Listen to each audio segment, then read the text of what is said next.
بسم الله الرحمن الرحيم، وتحية متجددة لكم أيها السيدات والسادة، صحة وعافية أيضا. حضور الكريم، سنستجل جلستنا المسائية، جلساتنا المسائية بالأحرى، والموضوع الذي سنبدأ به الآن موضوع مهم في تخطيط واستدامة المشاريع، ألا وهو اقتصاد المشاريع. يسرنا بالطبع أن ندعو مجددا وأن نرحب أيضا بالزميلة الإعلامية شيرين متولي، والتي ستقدم ضيوف هذه الجلسة، فلتتفضل مشكورة بالطبع. رحبوا بها.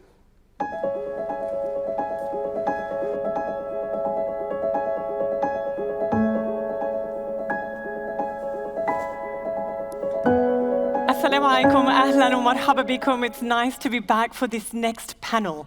We're going to be talking today about the project economy, and we're going to shed light on how projects are becoming the economic engine of our time. What are we going to be discussing over the next 40-odd minutes is this: the role of the projects in improving short-term performance and creating long-term value. Exploring the organisational and cultural implications of the project economy in both the public and the private sector. Investigating some of the new skills that leaders need to excel in the project-driven economy, and highlighting how projects are contributing to the economic growth of Dubai and the UAE. It is with my absolute pleasure now to invite my esteemed panelists, and they are the Chief Project Officer of Nakheel Dubai, Mohandas Mohammed Rashid, and we have with us also Global Champion of Project Management and author Antonio Nieto Rodriguez. Please, to the stage. Thank you. Thank you, gentlemen. Welcome. Big round of applause, please, for our panelists. Thank you.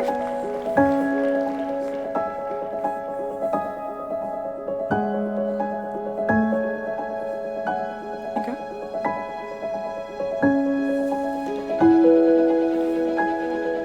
Antonio, Mohammed, thank you very much for joining us today. Now, Antonio, my first question to yourself. This idea of the project economy, when did it come about? And can you break it down for us? There's two big trends that happens when I talk about the project economy. First is a bit of a macro level, macroeconomics.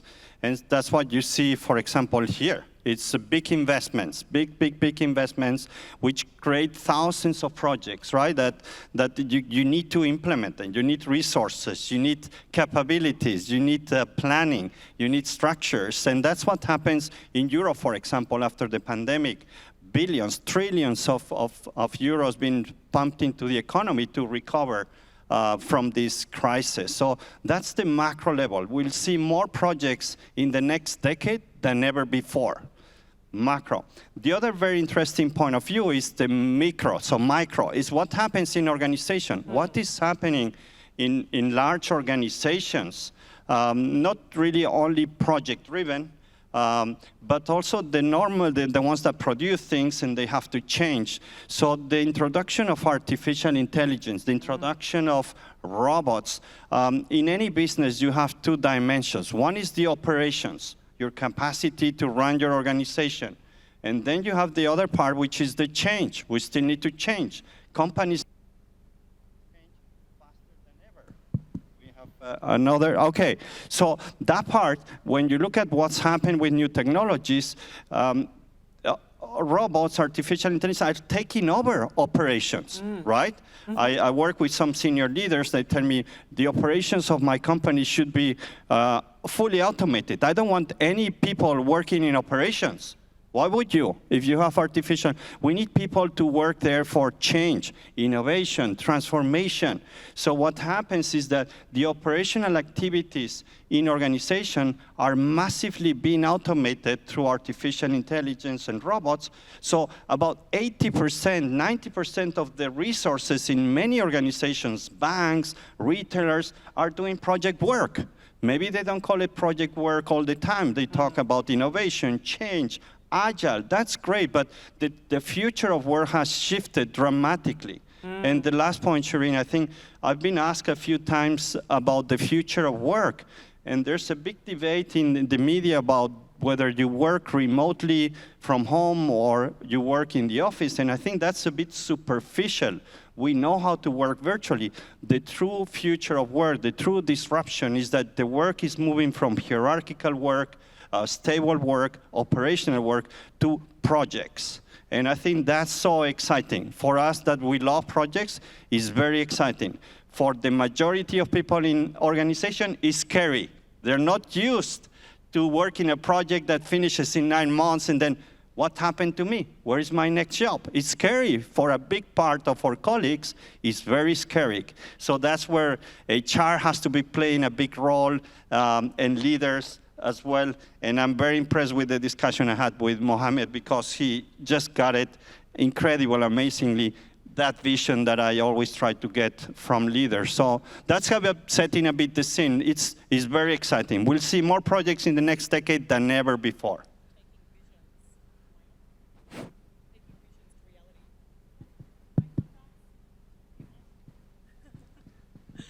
Okay, taking visions to reality. All right, my next question to Mohammed, and thank you for that.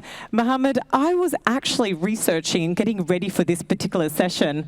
How many projects, in fact, has Nikhil worked on? I couldn't get an answer. There was too many. Do you have the number of how many projects? We're talking about Nikhil here, one of the largest developers, who are the iconic developer who've developed projects like the Palm Jumeirah and the World Islands. Do you have a number of all the projects that you guys have worked on? Is there a number? Thank you, Shireen, for having me here. Pleasure. I think let people guess, but I think we built a quite good portion of the city. Quite a good portion of the city. Tell me basically how Nikhil's projects have impacted on the economy of Dubai and the UAE as a whole. Nikhil has developed a lot of destinations in Dubai, and I'll start maybe with the flagship Palm Jumeirah, since you mentioned Palm Jumeirah.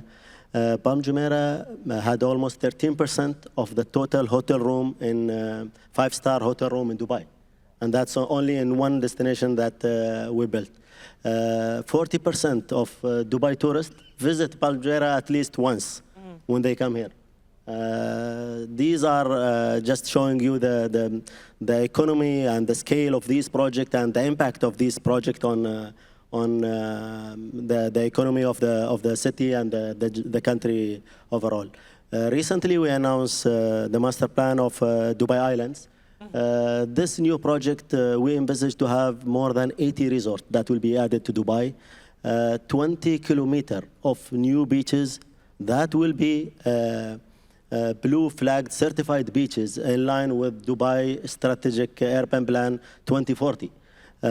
Some new premium golf course, so for the golfer around here, get ready, and some great real estate offering as well.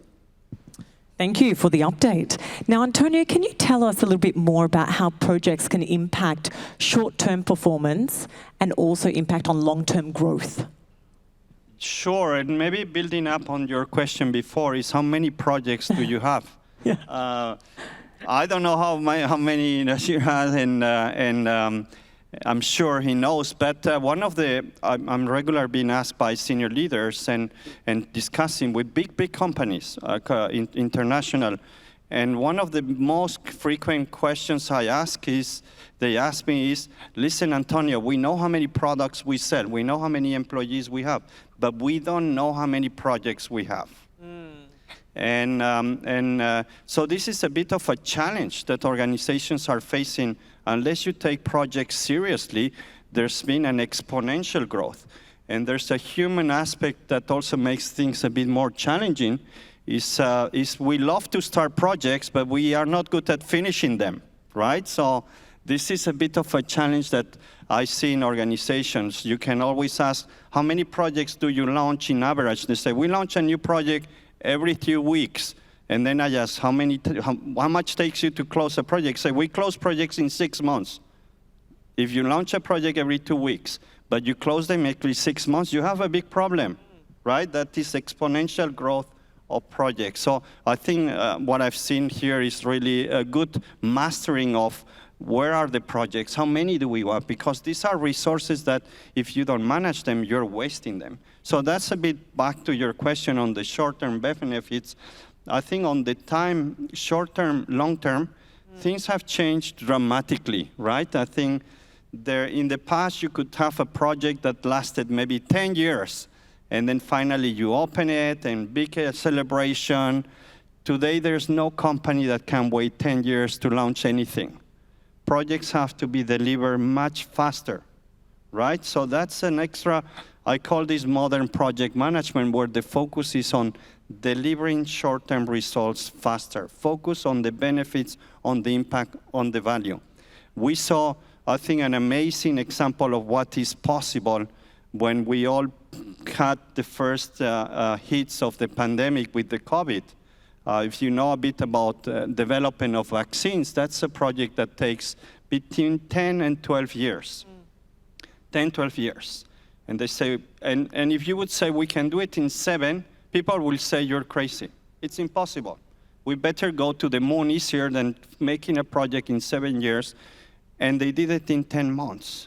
So we have learned an amazing lesson. We have the ingredients of accelerating delivery of projects in our face. What happened? What we did do? We were working partially virtually because the teams were working in all places. So it's possible to deliver faster, better. I think we need to learn how. And that's where I think the future of project management lies, is how can we accelerate the impact? We're all talking about sustainability, right? So sustainability is for 2030, 2040. What do we need to do to make sustainability in 2024 or 2025? That's the question that modern project leaders should be asking, and senior leaders should be asking to their project teams. How can we, what do you need? What do you need? Tell me, so that we can deliver that project instead of 7 years in 3. Maybe we still need to do a bit of that. We need to close it out in 5, 6 years. But I think that's the biggest challenge I see, the biggest opportunity too. So that's why when we talk about short-term, long-term, I think these kind of milestones are changing very much, at least in the space of projects. And definitely, just to finish on the short-term, and I again, I have to praise what I heard from Mohamed, is that he sees the value of developing talent and young professionals. This is one of the most important short-term benefits that you can do. I've advised several companies, HR people, they say, listen, my high potential, they leave. We put them in operations, we put them in marketing, and after 6 months, they're bored. What can I do? I say, give them a project. Millennials, young people, they love a project because there's no much hierarchy. They can connect with anybody in the organization. They need to use creativity. They need to use new tools. They interact with a lot of people. So I love when I heard that they use project management. They look at the development of people. So that's, for me, one of the most important short-term impacts is, let's think about our people. Let's build the future leaders, give them exciting projects, support them, and I think you will have really the basis for the future well set up. Absolutely, impact long-term performance as well, right? Really great points there by Antonio. Now, after yourself, Mohamed, Nakheel, of course, has received a lot of great big success, but with success does come challenges, right? Explain to us some of the challenges that you have experienced with some of these large, or managing these large projects, and how have you been able to combat them? I think I'll just start from where my colleague, Mr. Antonio, just finished. It's all about the talent and how to find the right talent, not only outside the organization, but sometimes how to keep the current talent in the organization really evolving and learning and developing further. A lot of the attendants here have a lot of experience.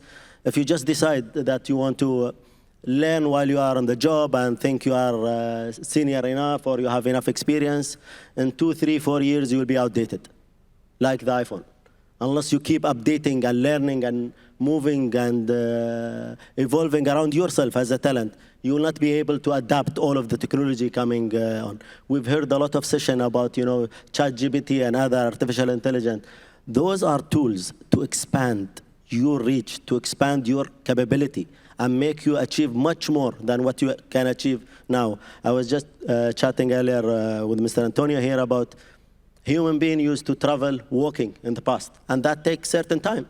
Today they can fly, and that shortened the timeline to a much. We need to think about the artificial intelligence as the same way. It is that capsule will boost your speed through the time in terms of ability, in terms of information. In the old days, people on their project, they just look at the information, and this is the second challenge.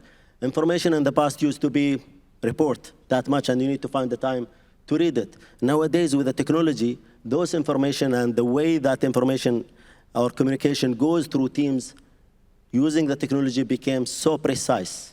It's like the Instagram sending you the ad because you searched something on Google. Every dashboard gives you the level of information you want, while your colleague on the next desk has different dashboard, give him the information related to him. Those have changed the way we deal with things. In the past, we used to finish a project and then learn from it. Now, we are learning from the project while we are doing it, using the technology. For example, we are handing over a tower of apartment, let's say, to our customer. The minute we start handing over the first floor, the second floor, we are recording all the snag, all the comment, everything, and we are learning what is the top 1 or 2 or 3 comment. We start, if we see a pattern, start shaping. That means this item might have an issue in the rest of the apartment. We send our team immediately to the apartment and start fixing them before even customer reach to them and find them. And that's how you quickly evolve and learn while you are on the job itself, not to wait till the project finish and then learn from it. So this technology need to be embraced.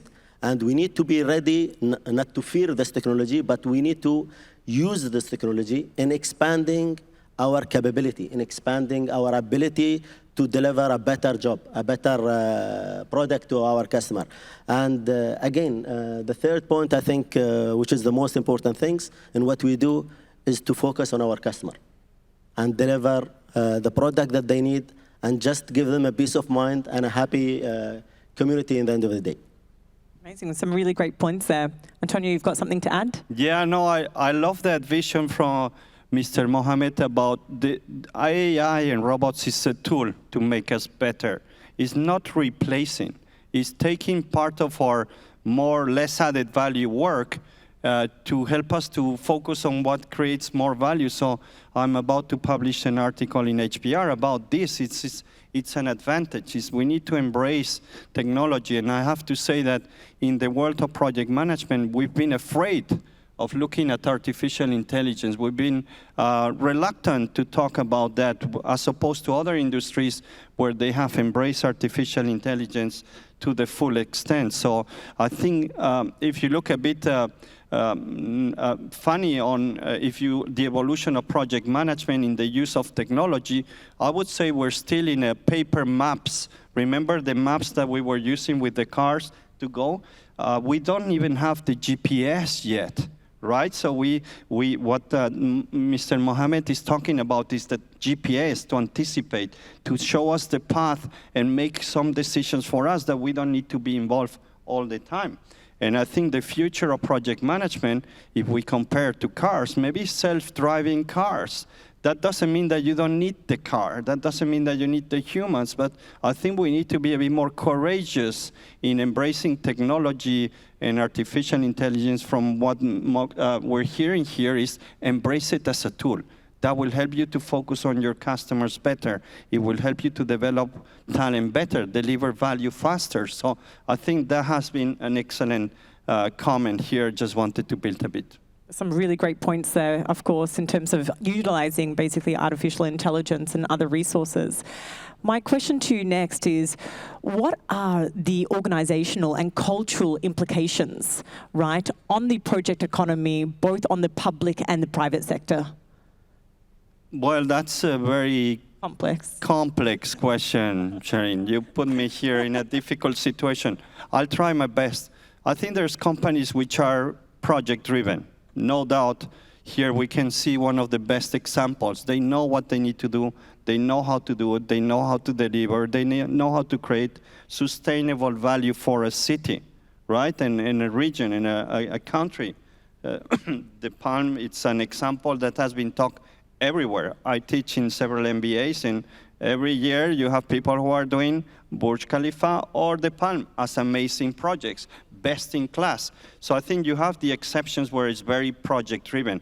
Then you have the companies in between which do operational activities, services, and then have projects to change. That's the most complicated ones, because there's still a very much prioritization towards day-to-day operations, activities. And projects are seen as an addition, nice to have. So you have a bit of a problem always, a friction between where do we put our people? Where do we prioritize?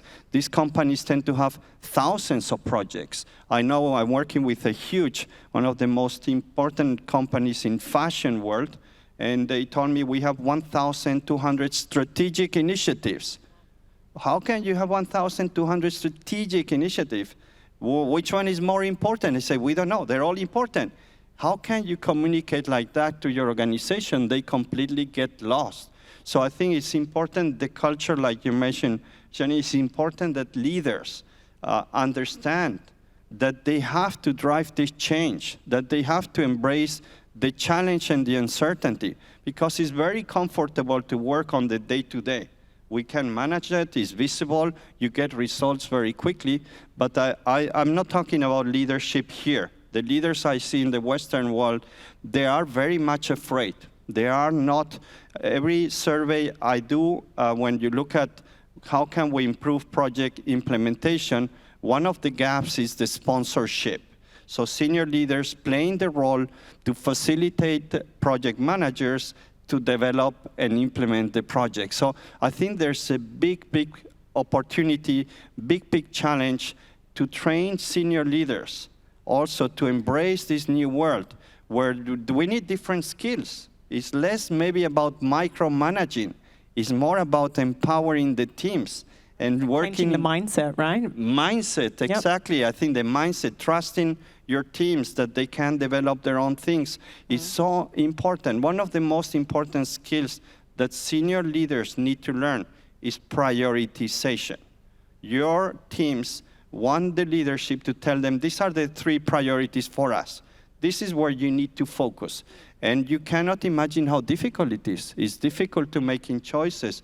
So when companies ask me to train, I say, I can develop an amazing training for your managers and project managers, but I'm not going to train if I cannot train senior leaders. Because if you don't train and change the mindset of senior leaders, it's going to have 0 impact. We're going to have great fun, because training is interesting, but the senior leaders have to adapt too. That's where you create impact. That's where I see examples like Mr. Mohammed leading that wave. And public sector, I think people complain about public sector, but I think there's some best practice there that we need to learn. In terms of portfolio management, I can see a lot of governments in the UK, for example, in France, where senior leaders, the presidents, know, prime ministers, know the state of their projects, more than a CEO of a large company. I've been talking to a friend who worked for Macron, and he has an application on his phone where he can immediately see how all the projects in France are doing. So I think there is a lot to learn from the public sector. One thing they do very well as well is with the Libra project, let's see if it has any impact. Have we produced what we were expecting? Something that private companies don't do. They just finish the project and move on to the next one. So I think public sector, I think they are not so bad. They understand the importance of project for the economy, for delivering better services. I was impressed with the plans that you have here by 2033 to double the economy. I said, what? That's amazing. Well done. This is incredible.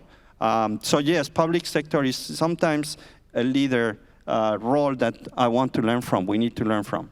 Fantastic, Antonio. Some great comments there, especially the fact that it really starts from the top down, right, when it comes to mindset. Mohannes Mohammed, my next question to you. We spoke about this in terms of talent, and you stressed about the importance of bringing in really good talent to your team. And I know that there are a lot of people out there that are keen to be working for Nakheel. What are some of the skills and competencies that you look for when it comes to project managers to come to Nakheel? I think, first of all, Nakhil would like to invite all that good talent and the people who think they can add value to our customer. The talent mainly which we are looking at is those people who want to make an impact, those people who want to serve the customer and who want to deliver a product to the customer that they are proud about. Not only just deliver a product or just to say that what we do, we build full community. And that community become part of the culture that get developed around a lot of families living there. So we need people, the first focus, people who understand the customer and focused on the customer. The second thing, we need those people who have commitment and passion in what they do. You could come to work from morning till evening, but you don't have the passion, you don't have that flame in it. And no matter what you do, you will develop a project, but it will never be that special things, you know, which mean a lot to you and the people around you. The third important thing is also the ability to adapt and change. The world we live in is not a stable world. Every day there are a new change. I think all of you has just came out of the pandemic situation. And pandemic is not an excuse. We have to deliver our project. Supply chain management issue, fine. What we do about it, we need to work around it. That kind of ability, you need to, I think those who attended yesterday's session, maybe Shireen with you, with Mr. Sharif about the Mars mission, he was really put it in a good way. You need to plan, plan, plan. And when you execute, things will be different. But your planning will help you to overcome that change much faster and easier. So you need to always prepare, but don't be afraid from risk. Risk is there. We need to tackle those risks, and we need to be prepared to deal with them when they come. That agility and that ability to adapt and change and fix your plan and make it even better, it helped us to deliver a lot of projects way better than the way we started them. And that's really important in the mindset of the people. The fourth thing which I want to close with is the passion of developing yourself. No one will come to your desk to make you better unless you have that in your heart, in your brain. You want to become better. You want to learn, not only from the job or on the job. You need to open your mind for all the latest technology, for all the latest invention, not only in your industry, sometimes outside your industry. I remember in our, we had the program of leadership with Wharton Business School a few years back. And one of the mandate, we had to go to a total different industry than our industry and choose one of these industry and choose a company and go and come back with things that we learn from this experience that we can apply in our industry. And I remember we went to some of my colleagues here around the room, I think they attended that with us. We went to Toyota company in Japan, and we went to their factory. And we were amazed. A lot of the concept which they are using is totally different than the normal engineering concept we are used to. But those concepts helped us really to realize some of these industry around you has a lot to learn from and implement in your own industry. So keep your eye open, keep your learning process growing, not only in your field. You never know what other industry have advanced and that you can apply in your area, and that will make you much better, will make your product way better. Fantastic, I love this. And I think that your tips there don't just apply on the project management space, it applies to all talent, right? Being customer focused, being adaptable, constantly learning, constantly, growing yourself, so which is fantastic advice. Antonio, on your front, what's your advice to some of the people out there? What are the skills and competencies you think that will thrive the project economy? I would say there's been already a lot of covered by Mr. Mohammed, and spot on. Again, I think there is this importance of not just doing projects for the sake of doing projects. It's very important that you spend a bit of time understanding why are we doing the project, what are we expecting from the project, how does it fit with the strategy of my organization? How can we make our organization better? So it's about elevating as well your understanding of your organization, spending time learning from leaders. I think there's an amazing school that you have always at reach, which are your colleagues, right? I would love to spend 1 hour with Mr. Mohamed, and I would learn more than maybe a week of an MBA, because people tell you what they've learned, and it's so practical. So I think we always ignore that you can go to somebody in your organization and say, listen, I'm doing this project. Can you give me some advice? Not try to do everything with your own small team, but expand that. So I think learning around your organization, how your project impacts, will definitely make you more sellable as well, because you will not talk about a new HR system that nobody cares, but you will tell that we're implementing a project to increase the engagement of our staff. Everybody wants to work there, right? So we've not been trained to talk well about our projects. That's the second kind of, to go a bit, because you cover everything.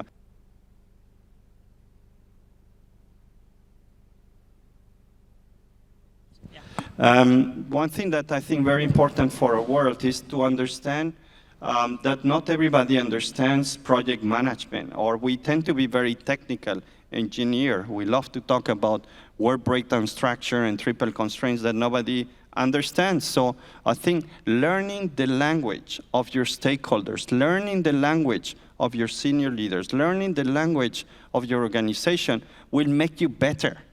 I always give an exercise, you can practice that later. Talk about what you're doing without mentioning the word project or project management. And that will force you to talk about value. That will force you to talk about customers. You will connect much, much easier with your stakeholders than just talking about what we used to talk. And the third, just to build, because I think on top of what Mr. Mohamed is saying, I would say the mindset is really important. The mindset, you might have all the skills, but if you don't have the mindset, and we're talking about a mindset which is a bit different than what we learn when we learn project management, which were, well, you're delivering a project. I think the modern project manager, it's more like an executive. It's somebody that dares to challenge some pieces of the organization that don't support their project. Dares to ask for support from senior leaders. Dares to say, listen, we have a problem in this project. I need to work on that with you. Dares to share, my project is on red and we need to take action. So that kind of mindset that is beyond just delivering a project, but being saying, I want to deliver this project no matter what, and I'm going to work for it. And it's not just the deliverables. We want to deliver the value for our customers. We want to deliver the value for our organization. So that is a very different mindset than what we've learned so far. And that's, for me, like the cherry on the cake. That if you have that, you will be appreciated for sure wherever you work. Build the skills that we just talked here. Put the mindset, and you will have a job forever, for sure. Some really great advice there. Now, Mohamed, I know this is going to be a very difficult question because you've had many projects within Nikhil, but if you can give me the top 3 most successful projects from a project management perspective, what went out, did you think was just executed so well? I know it's tough. I think it's difficult, like talking about your children, which one you choose. I think I'll just start with the eldest, or I'll talk about maybe Palm Jumeirah. Palm Jumeirah was an engineering challenge, something that has never been attempted before. And technology was not even there a few years back before we started this project. And as a lot of you remember, the GPS technology was just coming into, the normal use, let's say, not the military use, which allowed to be able to shape dredging. Building an island was always there for history, but building an island on a calligraphy or a shape that was only enabled because of the advancement of the technology at that time. So with the advancement of the technology nowadays, just guess what the human being can achieve. That project became really, I think, a big part of Dubai and an icon for Dubai and for residents of Dubai. The little amenities or the little mini project within that project, which everybody visit and go and enjoy, I think really it's an example for what Nakheel is capable of and what this city is promising the world. There are a number of other projects around which really I'll just go with some of the new projects that we launched recently, like Til Al Furjan, which is more of a residential community that has 3 and 4 and 5 bedroom villa, which is for the families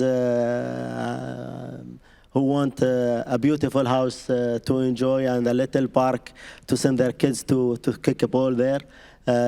We had also launched Jabal Ali Village, which is a new project which saw a lot of demand from our customer.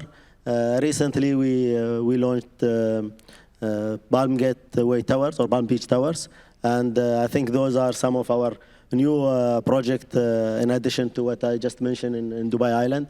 But as Antonio just said a while ago, it's not about just another project. It's what make every project special. What in it, not for you, for the end user. What is the new offering you are giving for those people? They cannot find it in any other project in the market. That's what's the most important things. When people land on one of these projects and they see that the services, the amenities, the park, the links, the walkway, all the way connecting to the school, that's give those family a lot of pride. And we all grown somewhere in part of the city, somewhere around this world. And all of us remember our childhood and remember the neighborhood we raised. And we have great memory that. We are building those memory today for a lot of generation to come.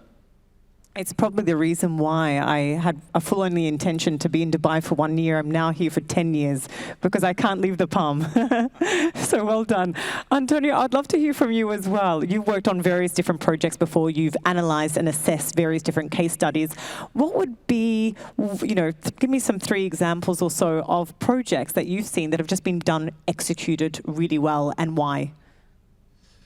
Well, I think the projects that I see often working have similar characteristics. One of them is really strong. There's a very strong reason for it.